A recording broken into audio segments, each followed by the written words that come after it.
posteriormente vamos a entrar a ver cuáles son aquellos elementos que evalúan los inversionistas y de qué manera o cuáles son aquellas recomendaciones para hacer capital raising. Va a ser lo que vamos a tratar de cubrir en esta pequeña charla. Entonces, lo primero que debemos entender es, hoy por hoy hay un club ya de unicornios gigantesco a nivel internacional. Hay una disrupción que está sucediendo en todos los sectores. Cada uno de los diferentes verticales industriales ha tenido un grado de innovación mayor. Entonces, por ejemplo, si nos vemos a temas, por ejemplo, de on demand, vemos a compañías como DoorDash, como en Estados Unidos, Gojek, en Asia, Uber, obviamente, Postmates en Estados Unidos, que están disrumpiendo todo ese sector, no solamente de movilidad, sino también de delivery de cosas, delivery de alimentos, y más el día de hoy después de esta pandemia. Si nos vamos a otros sectores, por ejemplo, todo lo que es fintech, encontramos empresas pues, monstruosas, ¿no? Como Zenefits en Estados Unidos, encontramos una gran cantidad en México, por ejemplo, tenemos empresas que han crecido muchísimo, como el caso de Confío, como el caso de Clip. Entramos a la parte de media y vemos otras empresas que están ahí. Nos vamos a la parte de hospitality, vemos empresas como Hoyo, que es esta cadena de hoteles en la India. Obviamente tenemos a la gente de Airbnb, etcétera, etcétera. Al final lo que podemos concluir es, el día de hoy es un mundo dinámico, un mundo cambiante, en donde las empresas tienen esa posibilidad de crecer de manera exponencial en el corto plazo y claramente están disrumpiendo absolutamente todas las verticales que podamos imaginar. Por el otro lado, ¿qué es lo que está sucediendo en el ecosistema de Venture Capital y sobre todo aquello que nos impacta a nosotros de manera directa en América Latina? Claramente, como vemos en esta gráfica, el incremento de inversión en Venture Capital en América Latina ha sido dramático. En el 2018, por ejemplo, fueron 2 billones de dólares, y si lo comparamos un par de años atrás, por ejemplo, en 2011, apenas alcanzaban los 200 millones de dólares. Ha sido un crecimiento de 10 veces, lo cual nos habla que ha habido no solamente una participación por el lado de los inversionistas, por el lado de los proveedores de capital, sino también por el lado de los emprendedores. Sin lugar a dudas, al día de hoy, pues hay muchísimas personas que están naciendo con este espíritu de emprendedurismo, y no solo eso, sino hay muchas organizaciones, universidades como claramente el TEC de Monterrey, asociaciones empresariales, asociaciones sin fines de lucro, el gobierno, que están apoyando este tema de emprendedurismo en toda la región. Ahora, ¿qué es lo que vemos desde el punto de vista de América Latina? Por un lado, hay ciertas tendencias que podemos seguir, que estamos viendo el día de hoy.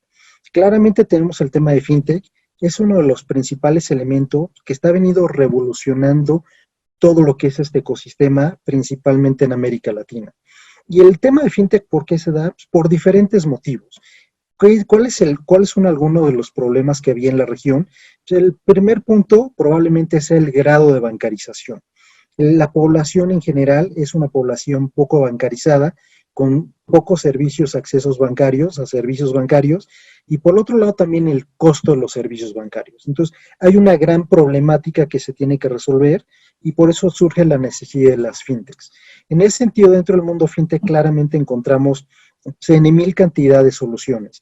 Hay soluciones desde pagos, tarjetas de crédito, débito, temas de préstamos para personas, para empresas, cualquier cosa que ustedes puedan imaginarse, el día de hoy está sucediendo dentro del mundo de fintech.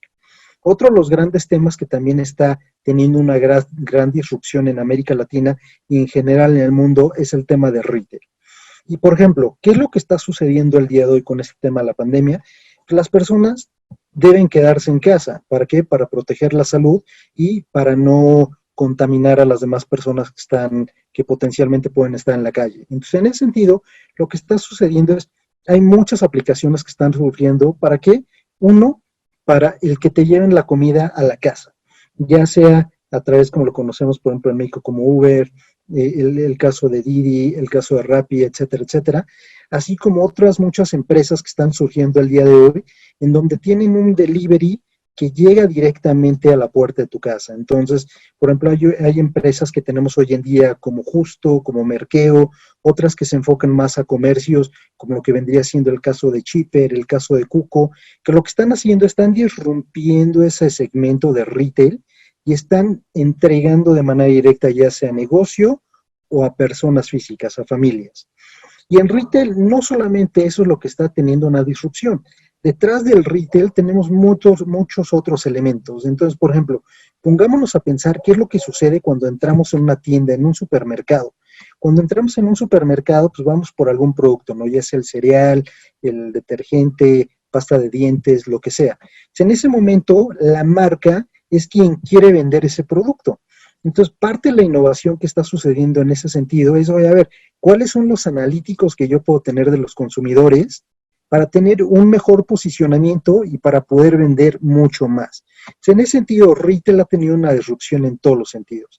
Y qué mejor logística. La logística, hoy por hoy lo vemos y tiene un efecto gigantesco. Entonces, por ejemplo, todo el mundo al día de hoy, ¿qué es lo que sucede con todas estas empresas de e-commerce que están vendiendo en línea y que están enviando los paquetes? Pues obviamente necesitas a alguien que te lo lleve.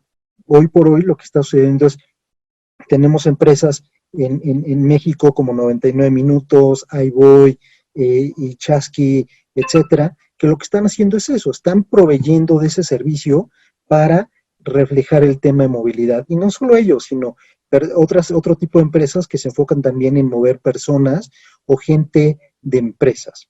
Y por el otro lado, eso va más relacionado a lo que es la parte de transporte en términos generales. Ahora, desde el punto de vista de números, la inversión en América Latina ha sido todo un récord el año pasado. Llegó prácticamente un poquito menos de 5 billones, un crecimiento espeluznante del 2018. Probablemente este año vaya a haber una caída derivada de la situación actual, pero bueno, de nuestro lado lo que hay que hacer es hay que contribuir desde el punto de vista como emprendedor o como inversionista. Desde el punto de vista de los fondos, también han venido levantando capital. Y el hecho que el año pasado haya habido varios fondos o múltiples fondos que hayan podido cerrar ronda es algo muy favorable. ¿Por qué? Porque el tema de los fondos depende del vintage. Entonces, si yo soy un fondo y levanté capital hace 5 años, por decir algo, probablemente ahorita ya esté invirtiendo la cola de lo que tenía del remanente de mi fondo total.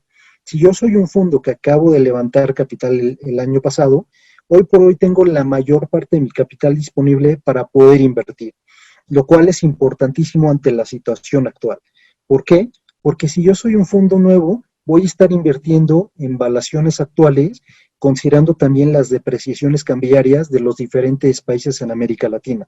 Si yo soy un fondo que invirtió hace 4 o 5 años, desafortunadamente esa evaluación me pegó, ya me está pegando en el valor de mi portafolio, me pega por otro lado también en el tipo de cambio al cual invertí.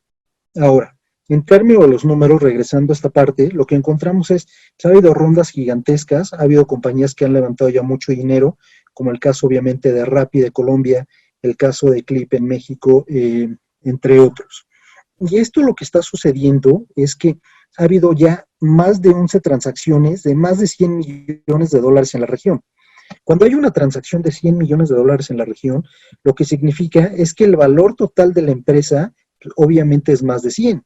Estamos hablando que el valor de estas empresas ya son de al menos 400, 500 o más de $1 billón. Entonces, eso es algo fantástico para impulsar todo lo que es esta parte de emprendedurismo, esta parte de inversión en la región. Y por el otro lado, lo que está sucediendo también es, estamos atrayendo talento o estamos atrayendo inversionistas de otras partes del mundo. Inversionistas top tier, como lo viene siendo el caso de Sequoia, el caso de Andreessen Horowitz, empresas como Google se están empezando a voltar a la región. Y por el otro lado, firmas como SoftBank, que a pesar de que han tenido un camino bastante desafortunado por algunas inversiones, pero bueno, siguen estando invirtiendo de manera positiva dentro de esta gran región. Ahora, todo el mundo ya sabemos, y en esta semana hemos aprendido un poquito de esto, ¿no? Y este esquema me gusta muchísimo, sobre todo porque ilustra mucho qué es lo que sucede con una empresa, ¿no? ¿Qué es lo que sucede con todo esto que hemos venido hablando o que han venido escuchando en la semana? O sea, al principio claramente existe una idea, ¿no? Entonces, ustedes van a tener esta idea en donde al final del día van a desarrollar la idea y se van a juntar con alguna persona, ¿no? Se juntan con su socio y ahí los dos ponen dinero, hacen una cosa que le llamamos en el argot financiero bootstrapping, invierten sus propios ahorros y empiezan a crecer. Tienen la idea, lo que sacan primero es un prototipo, hacen una cosa que le llamamos Proof of Concept, y sigue creciendo la organización, en donde lo que hacen es empiezan a invitar dinero de terceros, de familia y de amigos. En ese sentido, cuando ya tenemos ese dinero de la familia y de los amigos, lo que vamos a tratar de hacer es, ya tenemos la prueba de concepto, ahora lo que necesitamos es realmente tener ese product market fit, ese alineamiento con el mercado.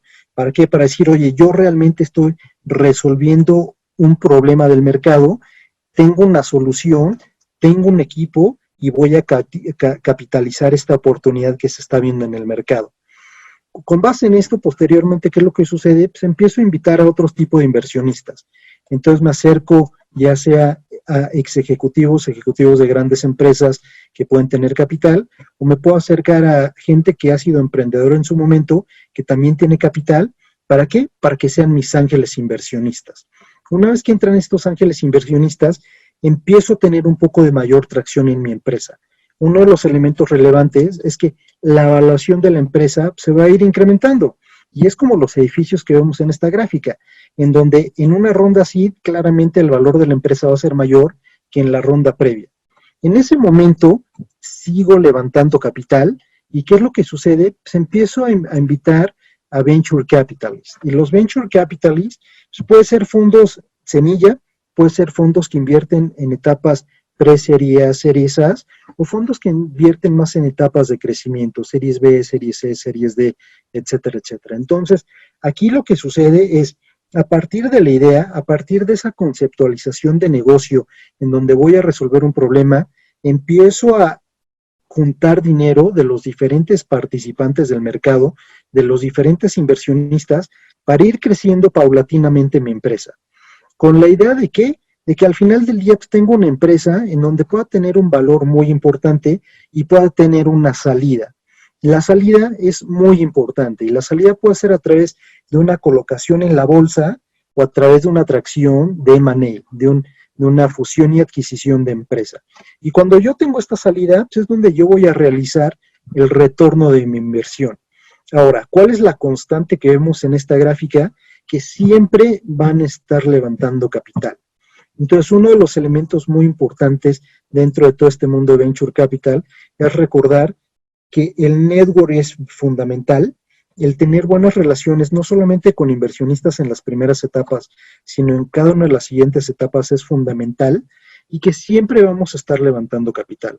Y otro de los elementos o de los takeaways que deberíamos de tomar de esta gráfica es que en cada ronda yo como fundador voy a perder una participación o voy a ceder una participación de la empresa a un tercero. Si en cada ronda la dilución que voy a tener podría ser alrededor del 20 o del 10 al 20% de la operación. ¿Para qué? Para que tengan cuidado. Y aquí uno de los puntos importantes es que cuando empiecen a levantar dinero y vaya creciendo poco a poco el valor de su empresa, pues no se aceleren y pongan un valor demasiado alto, porque si no en la siguiente ronda los van a castigar y en vez de tener un up round, o sea, una ronda hacia arriba, van a tener un down round y es algo que no quisieran. De hecho, hoy en día, derivado de la situación de la pandemia, varias empresas pues, tienen rondas flat, o sea, flat rounds, o tienen rondas hacia abajo. ¿Por qué? Porque no previeron este tipo de situaciones. ¿Vale? Ahora, ¿cuál es uno de los puntos importantes acá? Es que simplemente tengamos en mente todo esto que les estoy comentando para poder seguir adelante. Luego, aquí lo que vemos es, una vez en cada una de estas rondas, como lo comentaba, son diferentes tipos de personas o diferentes inversionistas los que van a estar participando. En términos generales de las inversiones de Latinoamérica en este periodo de tiempo, los grandes jugadores han sido los fondos de capital de riesgo o los fondos de venture capital. Sin embargo, lo que encontramos es que también hay inversionistas corporativos que ya tienen una participación relevante dentro de este rubro de inversión. Y tenemos otro tipo de inversionistas que también participan. Y esta parte es fundamental. ¿Por qué? Porque como les comentaba hace un momento, no solamente están jugando los fondos de Venture Capital, sino una cosa nueva que se llama Corporate Venture Capital. ¿Y qué es un Corporate Venture Capital? Un Corporate Venture Capital es un fondo corporativo que al final del día también lleva a cabo inversiones dentro del ecosistema. Ahora, ¿qué es lo que busca el fondo corporativo? Lo que está buscando es innovación. Innovación es la palabra clave dentro de todo este tema. Entonces, si ustedes son emprendedores, de lo que se trata también es, oye, voy a resolver un problema, lo voy a resolver a través de innovación, lo voy a resolver con tecnología, lo voy a resolver de una manera completamente radical, disrumpiendo modelos de negocio, disrumpiendo sectores industriales, disrumpiendo ciertas geografías. ¿Para qué? Para que realmente tenga valor esa innovación. Ahora bien, los corporativos al momento de invertir, como nosotros, lo que vemos es, hay dos grandes elementos. El primer elemento es el efecto de la innovación. Entonces, el efecto de la innovación, como lo muestra el eje de las Ys, puede ser, oye, a ver, ¿es innovación disruptiva o simplemente es una innovación incremental? Y eso es algo relevante que todo el mundo lo debería de considerar, simplemente por el hecho de saber, oye, a ver, hacia dónde o cuál es el juego de los corporativos al momento que invierten. Y por el otro lado, hay diferentes tipos de innovación que está en el eje de las X. Puede ser innovación por proceso, yo puedo innovar un producto, un servicio o un modelo de negocio. Entonces, al final del día, si yo soy corporativo, necesito definir, oye, ¿dónde quiero jugar para tener innovación? ¿Y por qué necesito innovación? Por el primer slide que les enseñé. Hoy por hoy tenemos Uber, DoorDash, tenemos empresas como Cabify en transporte, tenemos gente como Airbnb, Hoyo en la India, bla, bla, bla, que han roto grandes sectores industriales. Entonces, si yo tengo una empresa, si yo soy empresario, lo que quiero es sobrevivir y no solo eso, sino quiero crecer de manera importante pues, para poder competir contra todos los que hoy están. Por uno de los grandes ejemplos es Amazon. Amazon es una empresa pues, que empezó, ¿qué será? Hace 20 años aproximadamente, o quizás un poquito menos. ¿Y qué es lo que ha sucedido por hoy? El día de hoy Amazon es una de las empresas más valiosas del mundo. Junto con Google, Amazon ha de estar valiendo por ahí de $1 trillón. Es una cantidad de dinero espeluznante. Y ha sobrepasado empresas históricas, como en su caso Walmart. Claramente Walmart no se quiere quedar atrás y piensa en este tipo de esquemas para ver, oye, ¿de qué manera puedo yo estar ligado al ecosistema de startups y de qué manera puedo tener esa innovación al interior de mi empresa? Y el primer elemento es claramente Research and Development. Si yo tengo adentro de mi organización un tema de investigación y desarrollo, lo que voy a estar haciendo es, voy a estar mejorando procesos, generalmente, puedo mejorar productos y probablemente servicios. Y simplemente son mejoras incrementales a lo que yo ya tengo. Entonces, si soy una empresa de alimentos, si soy una empresa del sector salud, de lo que sea, pues puedo tener al interior esa área de Research and Development, ir mejorando paulatinamente mis procesos, mis productos o mis servicios. Otra forma de jugar dentro de todo este esquema de innovación como corporativo es a través de asociaciones, partnerships y a través de Innovation Labs. Y lo que nos va a dar estos partnerships y estos Innovation Labs es un tema en donde a través de estas alianzas que yo voy a tener con aceleradoras, con jugadores del ecosistema, con gente del extranjero, va a ser tratar de generar innovación disruptiva para mi grupo, para mi empresa, que sea, por un lado, incremental, o bien que sea completamente disruptiva. Y estas asociaciones y estos centros de innovación me van a poder influenciar cada uno de los diferentes elementos, ya sea procesos, productos, servicios o modelos de negocio. Ahora, otro de los elementos con los que también puede jugar una empresa es decir, oye, a ver, yo voy a tener una aceleradora. La aceleradora va a ser una aceleradora interna en donde pueda acelerar proyectos de terceros o pueda acelerar, no sé, a lo mejor lo que le llaman hoy en día Corporate Builder, en donde yo voy a crear modelos de negocio nuevo dentro de la organización y lo que voy a estar haciendo es los voy a acelerar. En ese sentido, obviamente lo que voy a enfocarme es no solamente en aquellos productos y servicios que yo tengo el día de hoy, sino también en aquellos modelos de negocio que quiero disrumpir, aquellos modelos de negocio que quiero hacer mucho más eficientes. Otro de los grandes elementos es el tema de M&A. ¿Qué es M&A? Son simplemente fusiones y adquisiciones. Pensemos el caso de Facebook. ¿Qué es lo que sucede con Facebook? Y si recordamos la gráfica anterior, Facebook empezó con una idea de unos chavos de Harvard, donde dijeron, oye, a ver, pues vamos a hacer una red social primero para las universidades y ver qué pasa, ¿no? Nunca se imaginaron lo que iba a ser Facebook el día de hoy. Se empezaron estos cuates, estos amigos, hicieron la programación, empezaron a tener mucha atracción dentro de las universidades privadas, posteriormente fue creciendo la red y es lo que hoy es el día de hoy. Ahora, Facebook se ha alcanzado de alguna forma su madurez, como cualquier empresa.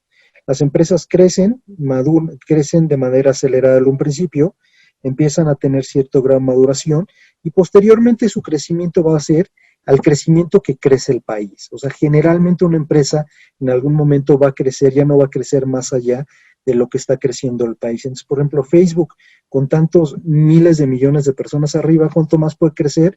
Pues probablemente el crecimiento vaya a ser marginal en lo que va creciendo la población. Ahora, ¿qué es lo que tiene que hacer Facebook para crecer mucho más? Pues pensar en qué adquirir, en fusiones y adquisiciones. Entonces, si yo soy Facebook, digo, oye, a ver, ¿qué otras cosas están por ahí? Ah, oye, by the way, está Instagram. Instagram está llegando a otro nicho de mercado. No está llegando a las mismas personas que usaban Facebook en un principio, hace algunos años. Está llegando a una población mucho más joven. Ah, pues compremos Instagram. ¿Para qué? Para acelerar el crecimiento. Lo que sucedió, compraron WhatsApp, otro canal. Entonces, en ese sentido, yo como empresa, lo que voy haciendo, yo como emprendedor, voy adquiriendo empresas, ¿para qué? Para desarrollar otros canales y que esos canales me puedan dar ese crecimiento acelerado. Entonces, cuando ustedes planteen un modelo de negocio, deberían de estar pensando en eso. Oye, a ver, necesito hacer una cosa, necesito resolver un problema, lo necesito hacer muy bien y posteriormente, ¿qué es lo que necesito hacer? Ir incrementando o ir abriendo a otras áreas de negocio, ya sea desde el punto de vista de verticales o desde el punto de vista de geografías. En ese sentido, es parte del mindset que ustedes deberían de tener como emprendedores y como inversionistas, entender estos modelos de negocio. Ahora bien, el último elemento con el cual juegan las empresas es con lo que se llama Corporate Venture Capital. Y el Corporate Venture Capital, ¿qué es lo que va a buscar? Pues va a buscar una innovación disruptiva completamente. Va a buscar enfocarse en aquellos productos, servicios y modelos de negocio que van a agregar valor a la organización, al corporativo. Entonces, en ese sentido, es parte de lo que está buscando esos grupos de Corporate Venture Capital, generar innovación disruptiva a través de productos, servicios y modelos de negocio. Entonces, yo si soy una empresa, digo, voy a invertir dinero como un fondo de Venture Capital, voy a empezar a tener participaciones en startups y eso me va a servir a mí. Pero eso también le va a servir a la startup. ¿Por qué? Porque si yo soy una startup y tengo un corporativo, el corporativo me puede ayudar a crecer, me puede ayudar a probar el concepto, me puede ayudar a tener más clientes, me puede ayudar a escalar a otras geografías. Entonces, parte del valor agregado que brindan los corporativos dentro de este todo gran juego de innovación, de emprendedurismo. Ahora bien, ¿qué es lo que tenemos acá en esta gráfica? La inversión históricamente, la inversión de corporativos ha venido creciendo. A la fecha, por ejemplo, tenemos un 25% de inversión ya en Venture Capital de los corporativos. ¿Y esto qué es lo que va a pasar de aquí a 10 años? Esa participación, sin lugar a dudas, se va a hacer cada vez más grande. Si ustedes van y revisan el balance general de Apple, el balance sheet, lo que van a notar es que tiene una cantidad de cash increíble, o de Google, o de cualquiera de esas empresas, tiene una cantidad de cash extraordinaria. Y ese cash, ¿en qué lo van a ocupar? Pues claramente en adquirir otras empresas que le dé ese efecto de innovación, o bien en invertirlos en las diferentes etapas de empresas. ¿Para qué? Pues para empezar a invertir en las diferentes etapas de crecimiento de las empresas, capturar valor y obviamente generar valor al interior de la organización. Desde el punto de vista de inversión, es claro el efecto. El efecto es, en el 2019 pues, ha sido más o menos 57 billones a nivel mundial de fondos, de lo que han invertido los corporativos, y más de 3,000 transacciones. Esta gráfica es la gráfica que nos muestra que es algo que llegó y que va a continuar, y su crecimiento va a ser mucho más acelerado que el crecimiento de fondos de venture capital. Y eso es una de las grandes tendencias el día de hoy. Y lo que vemos es eso. Todas las grandes empresas tienen fondos corporativos. Entonces pensemos en gente como Google, pensemos en gente como Intel, Salesforce, Qualcomm, General Electric, Microsoft, Samsung. El que se les antoje tienen fondos corporativos. Y uno de los temas de estos grandes fondos corporativos, o parte de lo que están haciendo, es, oye, a ver, pues vamos a enfocarnos en sectores que sean relevantes para mí y en geografías que también sean relevantes para mí. Por ejemplo, ustedes, si van a Israel, como nosotros que estuvimos en febrero por allá, pues van a ver que hay una cantidad impresionante de corporativos en el ecosistema de Israel tratando de adquirir esa innovación a través de laboratorios de innovación, de incubadoras, de startups, de los diferentes participantes del ecosistema. El ecosistema de América Latina es un ecosistema que ha venido creciendo de manera acelerada, y en los siguientes años esa tendencia no va a parar. Ahora, ¿cuál es la gran diferencia entre un fondo de venture capital y un fondo corporativo? Realmente las diferencias son pocas. La gran diferencia es quién provee el dinero para hacer esas inversiones. En el caso de un fondo tradicional de venture capital, lo que tenemos, y aquí pueden pensar en cualquier fondo de venture capital, Sequoia, Andreessen Horowitz, fondos latinoamericanos, fondos de la India, de Israel, de cualquier ecosistema, los inversionistas institucionales son aquellos que se les llama, o se les conoce comúnmente como limited partners. Y los limited partners son los que bajan el dinero a los fondos de venture capital. Usualmente, ¿quiénes son los limited partners? Usualmente, ¿quiénes son los inversionistas de los fondos de venture capital? Y esto es relevante para aquellos que quieren levantar dinero como para aquellos que son startups. Generalmente los inversionistas, si eres un fondo pequeño, pues van a ser probablemente tus amigos, la familia, van a ser pues personas de family offices que te pueden poner un ticket y donde vas a poder tener un vehículo pues, relativamente pequeño, a lo mejor de 10 a 50 millones de dólares. Si eres un vehículo que quiere levantar, no sé, más de 100 millones de dólares, 200, 500 millones de dólares, necesitas inversionistas institucionales. Y usualmente, ¿quiénes son los inversionistas institucionales? Son los fondos de pensiones, que en el caso de México los conocemos como Afores. Todos estos fondos de pensiones que tienen dinero los trabajadores pueden invertir en este tipo de situaciones. ¿Quiénes más? Pues a nivel internacional, obviamente son los fondos de pensiones de cada uno de los diferentes países. Por ejemplo, en el caso de Estados Unidos, puede ser el fondo de bomberos, el fondo de policías, de maestros, que son fondos gigantescos que manejan desde 1 hasta 10, 20, 50 billones de dólares. Por ejemplo, en el caso de Canadá tenemos Ontario Teachers, que es un fondo gigantesco que maneja no sé cuántos billones de dólares canadienses y lo invierte dentro de su portafolio de inversión en diferentes activos. Y uno de los activos, uno de los asset classes, es Venture Capital. Entonces, desde el punto de vista de Venture Capital, esos son los inversionistas, los cuales apalancan el fondo y a través de ese dinero lo bajan para invertirlo y ramificarlo en cada una de las startups de acuerdo a la tesis de inversión. Por el lado de los CVCs, por el lado de los corporativos, generalmente es un corporativo. Y ese corporativo es aquel que baja el dinero al fondo de Venture Capital. ¿Para qué? Para llevar a cabo la ramificación de inversiones en cada una de las diferentes startups pegadas a la tesis de inversión. Ahora, ¿qué es lo que vemos? El objetivo del CVC, del corporativo, es un objetivo no solamente financiero, claramente quiere generar valor desde el punto de vista financiero, pero también es un objetivo estratégico, es un objetivo estratégico. Y desde el punto de vista de un fondo tradicional de Venture Capital, simplemente se limitan a ver retornos financieros. Una de las grandes diferencias también es el horizonte de inversión.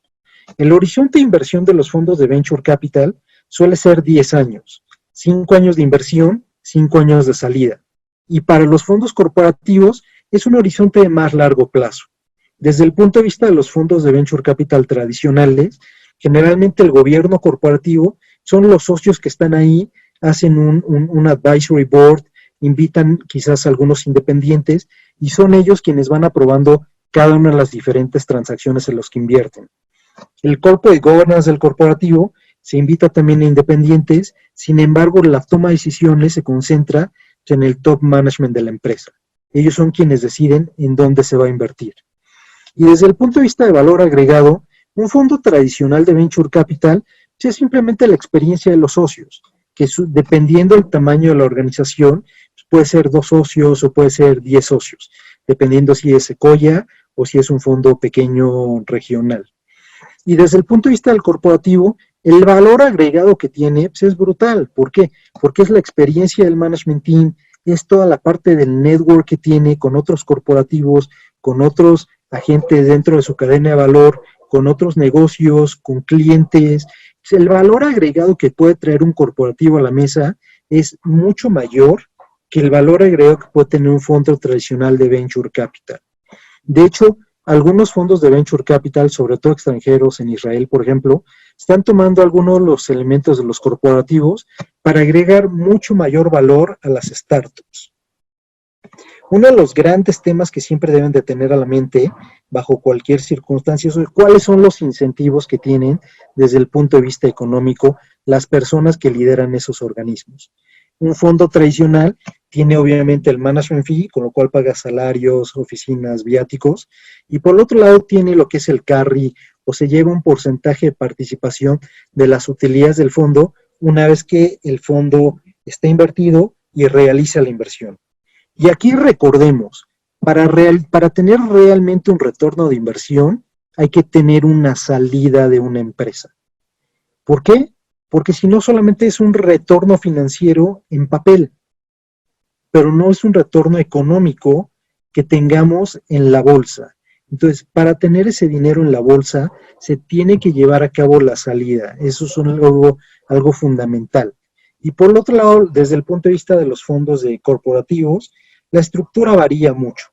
En fondos nuevos generalmente hay un salario y una estructura de bono. En fondos, por ejemplo, todos los fondos americanos tienen una estructura muy similar desde el punto de vista de incentivos que los fondos de Venture Capital, en donde tienen esa parte del management fee que es para pagar salarios y por el otro lado tienen el profit sharing, que es la parte del carry, como se le conoce comúnmente en el argot financiero. Ahora bien, si nosotros somos ese fondo corporativo, necesitamos entender, uno, qué es lo que queremos crear. Y estos incentivos vienen, como lo mencionaba, financieros y estratégicos. La mayoría de los fondos corporativos se centran en beneficios estratégicos. Oye, ¿qué es lo que va a generar a mí valor si yo soy Google? ¿Qué es lo que va a generar valor para mí si yo soy Kraft? ¿Qué es lo que va a traer valor para mí si yo soy Henkel? ¿Qué es lo que me va a generar valor si yo soy JetBlue en Estados Unidos? O sea, ¿por qué? Porque lo que buscan ellos es eso, generar innovación, estar dentro de estos modelos disruptivos y ver de qué manera ellos se pueden posicionar para continuar ese crecimiento exponencial.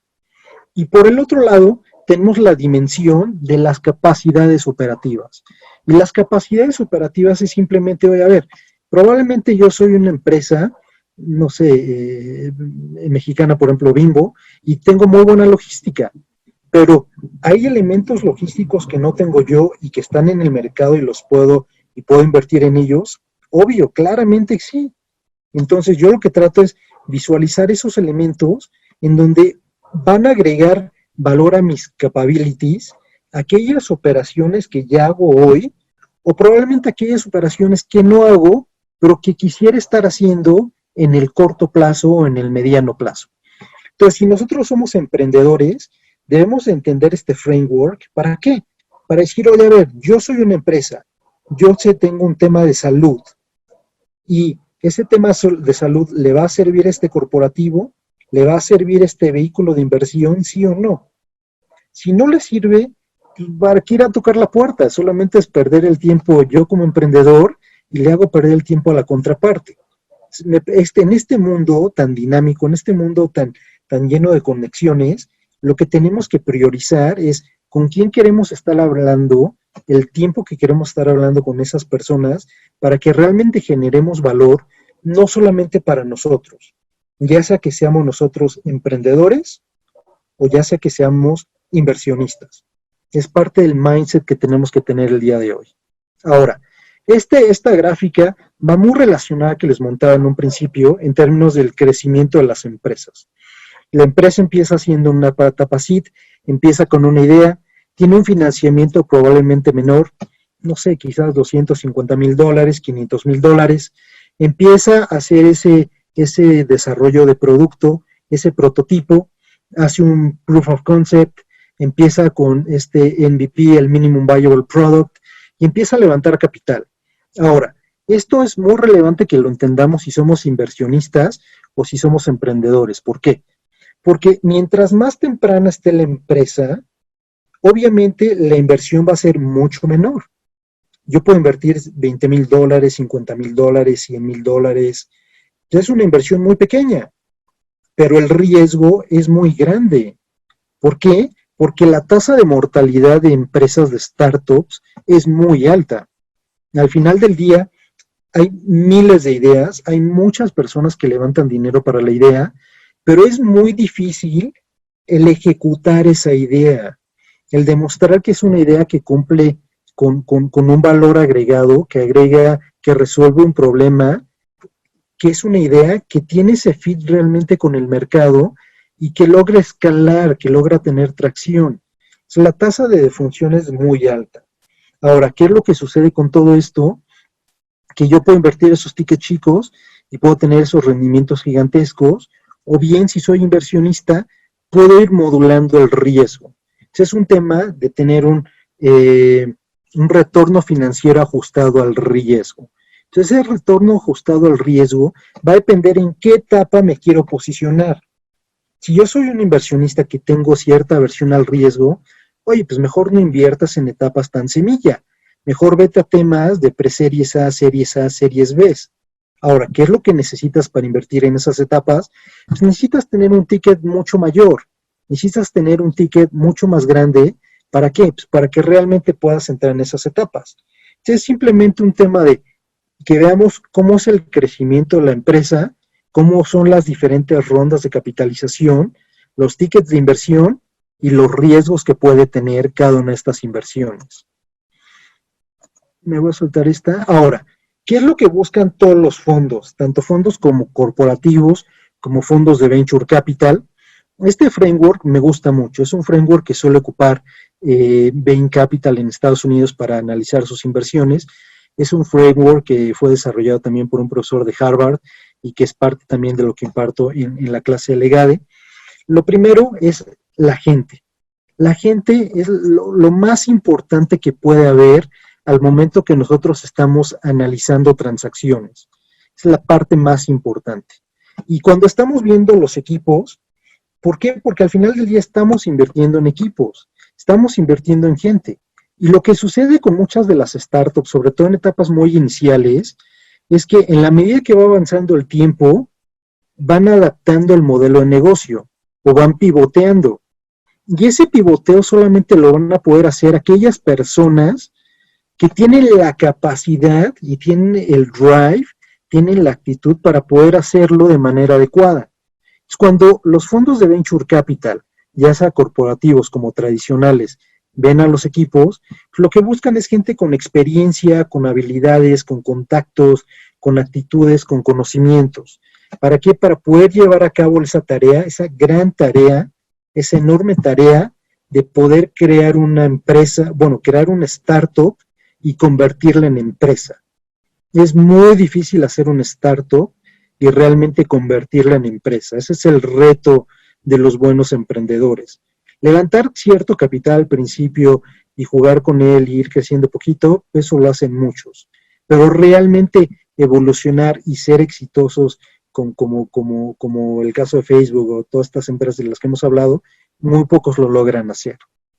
El segundo gran elemento que tienen que considerar es la oportunidad. Y la oportunidad es un tema de, oye, a ver, ¿cuáles son las soluciones? ¿Cuál es el problema que está en el mercado? Entonces, por ejemplo, el día de hoy en México o en Latinoamérica, pues es un tema de, por ejemplo, de hacer transacciones fintech sin contacto. Pues, ¿qué es lo que necesitamos o qué es lo que creo que hay en México? Pues el código QR que creó el Banco de México y que hoy por hoy muchas empresas lo están utilizando. Entonces, tenemos ya infinidad de wallets que están usando esos códigos para transferencias o para pagos. Y en el futuro, derivado de la situación actual, se va a acelerar. Entonces, esa oportunidad es aquella en donde debemos saber, oye, ¿dónde queremos jugar? ¿Qué problema queremos resolver? ¿Queremos estar en un océano azul, en donde hay un gran problema, lo podemos atacar y lo podemos resolver de manera adecuada? ¿O queremos meternos a un océano rojo, donde hay muchos tiburones de todos los tamaños y queremos ponernos a pelear con esos tiburones? Esa es la oportunidad. ¿Qué oportunidad vamos a llevar a cabo? ¿Qué oportunidad vamos a realizar como emprendedores? ¿O qué oportunidad le vamos a meter capital como inversionistas? Luego está el contexto. El contexto es fundamental. Si ustedes fueran un inversionista, hubieran invertido en una fintech en México hace 2 años, probablemente con reservas. ¿Por qué? Porque todavía no estaba la ley fintech. El día de hoy ya está la ley fintech. El día de hoy, por ejemplo, ¿invertirían en el sector de energías renovables en México el día de hoy? Probablemente no. ¿Por qué? Porque el contexto está demasiado turbio y no hay certidumbre sobre la inversión. Entonces, el contexto es fundamental en la medida que están analizando oportunidades. Y por último, el cuarto elemento es el deal, la transacción. Y este tema es como si ustedes fueran a vender un carro, ¿no? Entonces, cuando ves un carro, pues aquí te fijas, voy a ver cuál es la marca, bla, bla, bla, cuál es el color, y cuáles son los requerimientos de la transacción. Oye, te va a pagar en cash, te va a hacer transferencia bancaria, te va a pagar con cheque, yo como comprador voy a asumir todos los defectos que trae el carro o no, bla, bla, bla. En ese sentido, cuando ustedes están invirtiendo en una startup o cuando ustedes salen a levantar capital, tienen que pensar en eso. ¿Qué participación, cuánto van a levantar? ¿Qué participación van a ceder?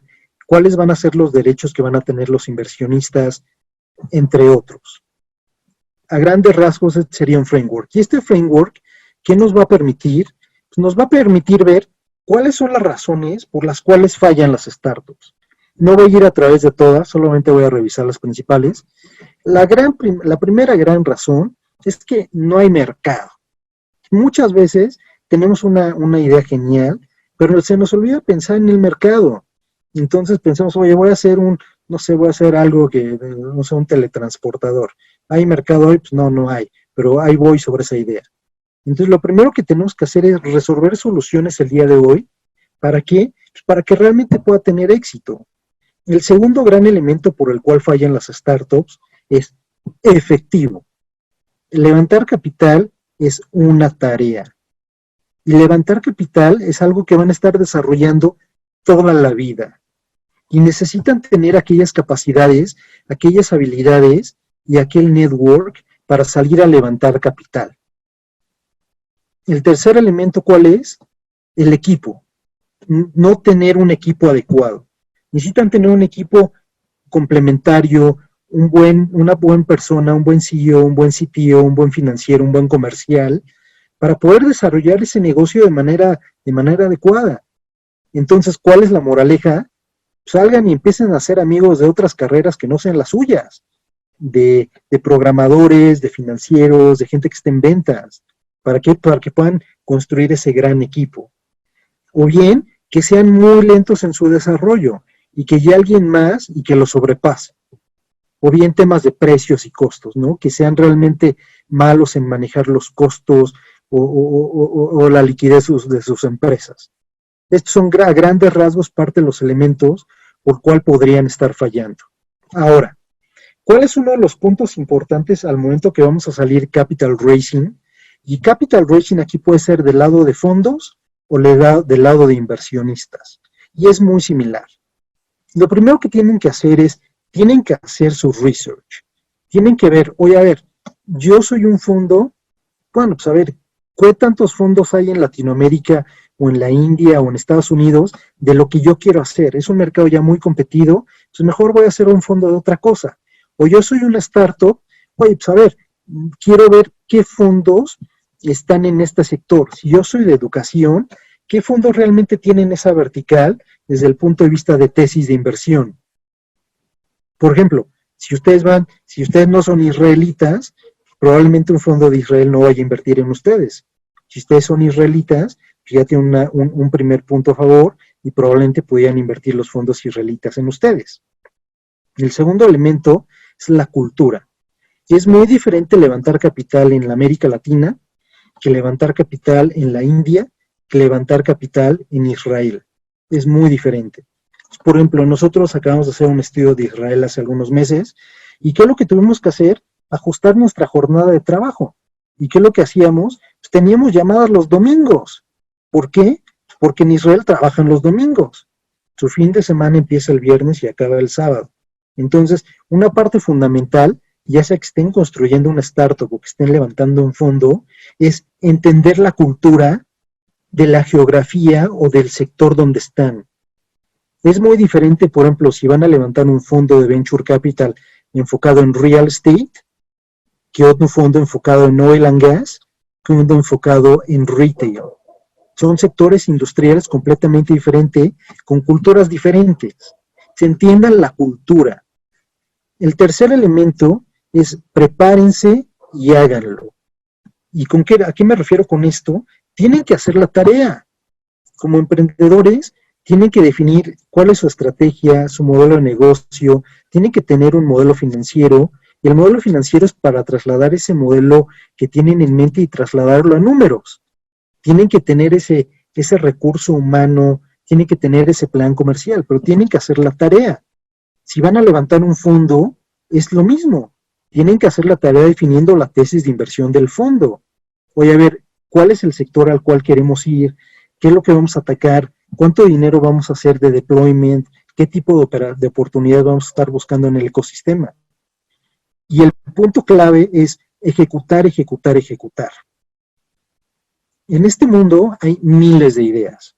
La idea que están teniendo ustedes como emprendedores, les apuesto que la está teniendo muchas otras personas en América Latina, así como en Europa, Asia, en Estados Unidos, en África, en donde sea. Si ustedes se ponen a revisar, nosotros hemos revisado empresas de todas partes del mundo, de Estados Unidos, de África, de Asia, del Medio Oriente, etcétera, etcétera. Y hay muchas empresas similares que están surgiendo en muchas otras partes del mundo. ¿Se comunicaron por correo electrónico o por telepatía? Pues no, la idea es la misma, sí. ¿Cuál es la diferencia? La ejecución y la manera en que atacan el mercado. Entonces, prepárense y ejecuten. Y otro de los grandes elementos al momento de estar levantando capital es el network. Y eso es esencial para los dos. Y es un elemento que se resume en el Circle of Trust. Es el círculo de la confianza. Si ustedes son emprendedores y van a levantar, por ejemplo, capital, están empezando y van con Friends and Family, ¿por qué les va a dar su dinero su abuelita o su tío? Pues porque los conocen y les caen bien, pero principalmente porque los conocen y confían en ustedes. ¿Por qué les va a dar dinero un fondo de Venture Capital a ustedes, emprendedores? Por lo mismo, porque saben que tienen el talento, tienen la experiencia y lo van a poder desarrollar de manera adecuada. Si ustedes están levantando dinero para un fondo, ¿por qué les va a dar dinero un institucional? Por lo mismo, porque confían en ustedes y saben que tienen la experiencia, el talento para poner a jugar ese capital y tener rendimientos de manera exitosa como lo están planteando en el plan de trabajo, en el plan de desarrollo. O sea, a grandes rasgos son elementos que tienen que considerar. Ahora bien, ¿cuál es uno de los grandes elementos para ir concluyendo? El tema de Venture Capital es un mundo dinámico. Es un mundo en donde desde el punto de vista de inversionistas tienes N.000 inversionistas y tienes un nuevo inversionista que se llama Corporate Venture Capital. Si eres emprendedor, haz la tarea, ejecuta, ponte las pilas. Si eres fondo, pon los pies en la tierra, haz también tu tarea, ponte a platicar con las startups y haz tu trabajo de research y de análisis. Al final del día es un mundo muy dinámico, es un mundo globalizado de tecnologías y modelos de negocios disruptivos, y claramente hay una gran oportunidad para todos ustedes para ser exitosos.